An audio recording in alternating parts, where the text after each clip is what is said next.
Бәріңе сәлем. Компьютер құрастырып болған соң сенде жақсы сезім болады деп ойласаң, осы видеоны көр. Бұл видеода мен сендерге компьютер құрастырып болған соң сенде қандай сезім болатынын және ол сезім неге болатынын айтатын боламын. Себебі мен осы сезімнен өзім де өткенмін, маған сеніңдер. Енді көп сөйлемей видеоға кеттік, короче. Ең алдымен өзімнің оқиғамнан бастайын, яғни предыстория. Осыдан 3 жыл бұрын менде ешқандай ПК болған жоқ. Максимум қатып қалған жесткий дискпен ешқандай ойынды көтермейтін ноут болған. Мен әр кезде хотя бы CS:GO көтеретін компьютерім болса екен деп армандайтынмын. Не істесем де ақша тауып өзіме компьютер алғым келді. Интернеттен 3 нөмірден ақша жинап жаңа ПК алсам деп ойлайтынмын. Бірақ ештеңе шықпайтын, жұмыс та таппайтынмын. Себебі мен ол кезде жұмыс іздеп оларға звондауға ұялатынмын. Ал ноутбугымда максимум істейтінім ютубтағы сборка туралы видеоларды көретінмін және одан да басқа сол кезде танымал болған ютуберлерді көріп ютубқа қызыққан болатынмын. Соның арқасында хотя бы мен ноутбуктағы ойынға емес, ютубтағы видеоларды монтаж жасап, монтажға қызығып бастаған едім. Бірақ мощный компьютерім болу деген арман сол баяғыдай ұмытылмады. Монтаж жасап, ол жерден де опыт жинап, сол сферада істеп осы жақында хотя уже 1 жыл бұрын мен жаңа игровой ПК алдым. Бірақ ол уже игровой емес, жақынырақ айтсам осы каналымды жүргізуге алдым. Себебі маған ноутбугым монтажға да жетпейтін. Максимум қолданған программа Sony Vegas. Және сол программа ғана оптимизированы болатын. В общем, мен асықпай 200 000 теңгеден жинап, видеокартадан басқаларын сатып алдым. Себебі видеокартаны өздерің білесіңдер, 1 жыл бұрын 3 есе қымбат болғанын. В общем, бітті. Бұл жағдай бұрыннан бері орындалды. Менің алдымда барлық комплектующийлар жиналып тұр. Енді осыларды құрастырып бір ПК шығару керек. Қандай бақыт. Мен таңертең құрастырып бастадым, бірақ кешке бітірдім. Барлығына 6-7 сағат кетті. Бірақ сендер бұл 6 сағат қандай кайфпен өткенін елестете алмайсыңдар. Оны сезіну керек. Және компьютерді қосқан кезде барлығы жұмыс істеп тұр. Бұл ситуацияда мені қатты бақытты қылды. Сонымен бірінші күні менде игровой компьютер бар деген фактқа сене алмадым. В общем, менде басында осындай бақыт деген шкаланың пигі болды. Кейінірек бірақ ол тарқағаннан кейін мен ештеңе сезбедім. Тупо бос сезім. Компьютерге отырамын, ары қарай сол баяғы заттарды істеймін, бірақ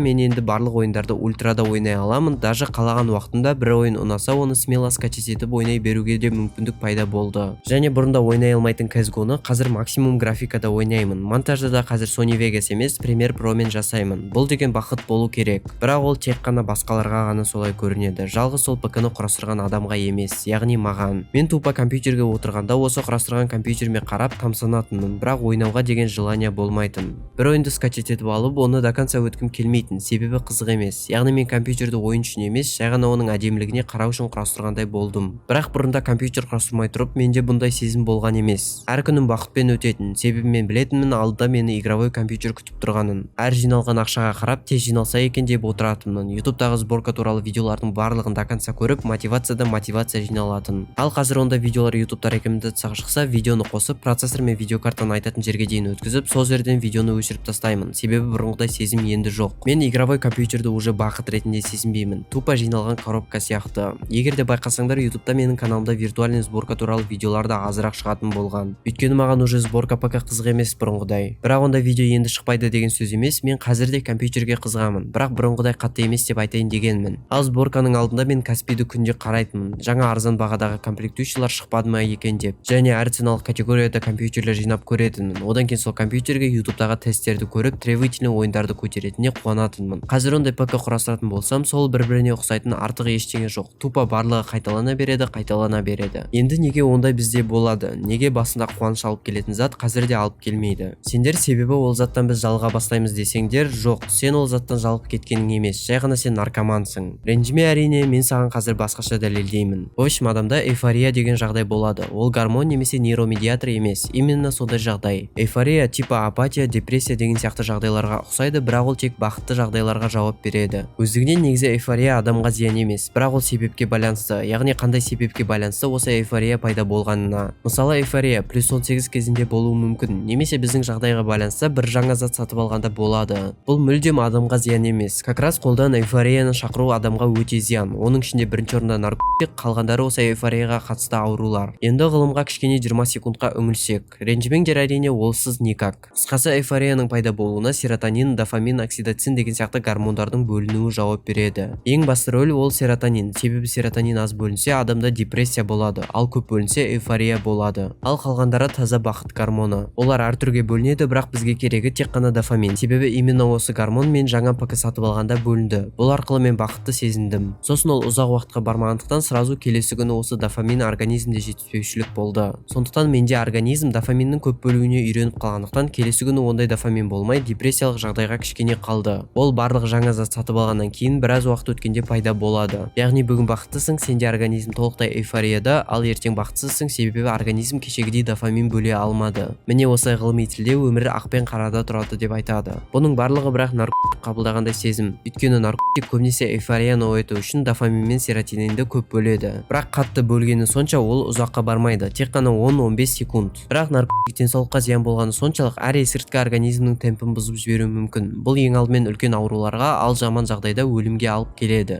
Ал жаңа компьютер сатып алсаң, мысалы, тоже сондай эйфория оянады, бірақ организм өзінің темпімен ғана гормондар бөледі. Сол үшін басында мен саған наркомансың деп айттым. Әрине бұл онда есірткі қабылдайтындар емес, ол табиғаттың заңы бойынша болатын бақыт сезімі. Сен маған ренжіме, бәрібір сен менің жақсы да тәрбиелі, ата-анасын тыңдайтын, сабақ оқитын, жаман заттарға жоламайтын подписчигімсің. Менің каналымда бәрібір шынайы наркомандар жоқ. Солай үміттенемін енді. Сонда да мен осы видеода айтқым келгені, компьютер алғанда сендер бақытты болмайсыңдар. Максимум 1-2 минутқа эйфорияны сезінесіңдер. Бұл жай ғана уақытша бақыттың сезімі. Әрине бұл компьютерді алма деген сөз емес, барлығы жағдайға байланысты. Ойлаңдар, шынымен де сендерге компьютер керек па, жоқ па? Шынымен керек болатын жағдайлар, мысалы, сенде бұзылайын деп жатқан слабый компьютер тұр, ал сен монтаждан өз болашағыңды көріп тұрсың. Егер де сен жаңа компьютерді алсаң, үлкен проекттерді жасайсың да көп ақша табасың. Солай сен өз болашағыңды жасайсың. Мысалы, мен болсам, компьютер маған шынымен де керек болған үшін алдым. Ал егер де сен компьютерді таңертеңнен кешке дейін ойын ойнап бақытқа бөлінемін деп ойласаң, онда сен қателесесің. Ойындар ешқашан бақытқа әкелмейді, жай ғана дофаминнің бөлінуін көбейте алады.